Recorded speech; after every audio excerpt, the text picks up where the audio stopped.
kita akan melakukan interpretasi uji asumsi SAM sebelum kita melakukan uji hipotesis. Nah, uji asumsi SAM yang kriteria yang harus dipenuhi pertama adalah, atau asumsi pertama yang harus dipenuhi adalah normalitas. Nah, ini bisa dilihat pada output AMOS di bagian assessment of normality.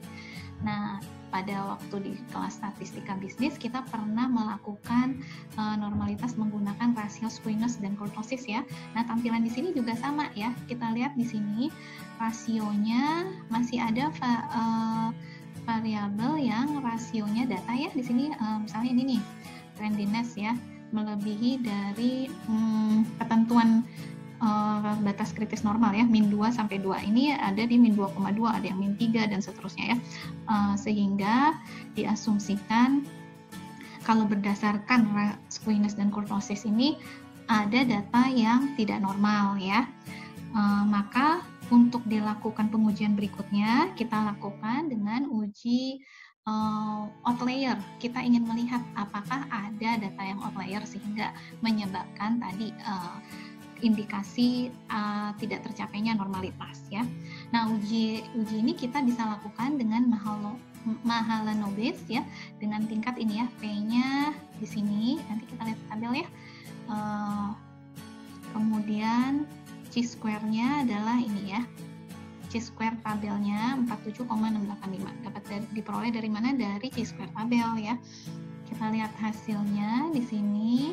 Nah, jangan sampai ada yang melebihi dari chi-square tabel tadi 47 ya.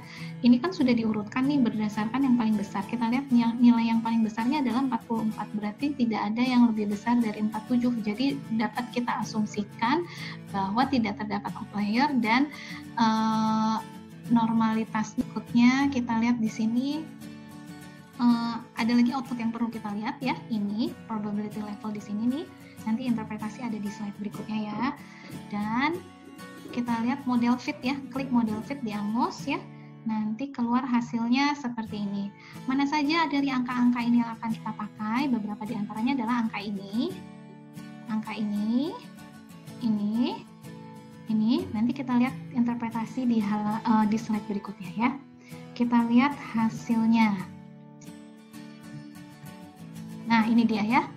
Jadi yang akan kita pakai adalah probabilitas. Tadi di slide sebelumnya probabilitasnya adalah 0 ya, sehingga kita bilang tidak signifikan sebetulnya, tapi kita masih punya kriteria kesesuaian model yang lain.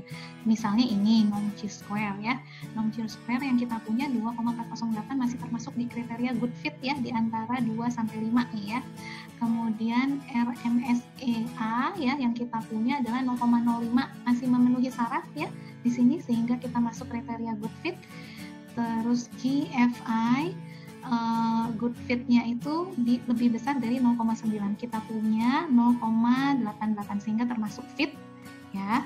Kemudian AGFI dengan batas kritisnya ini disarankan lebih besar dari 0,9, kita punya di 0,8, lebih kecil sedikit sehingga masuk kriteria fit ya, di bawahnya good fit tapi masih bisa memenuhi ya.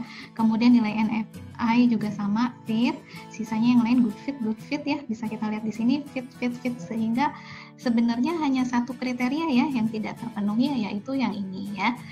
Tapi karena kriteria goodness of fit yang lainnya terpenuhi, maka dapat kita asumsikan bahwa model SAM yang kita miliki telah memenuhi kriteria kesesuaian model sehingga dapat dilanjutkan untuk interpretasi selanjutnya yaitu pengujian hipotesis.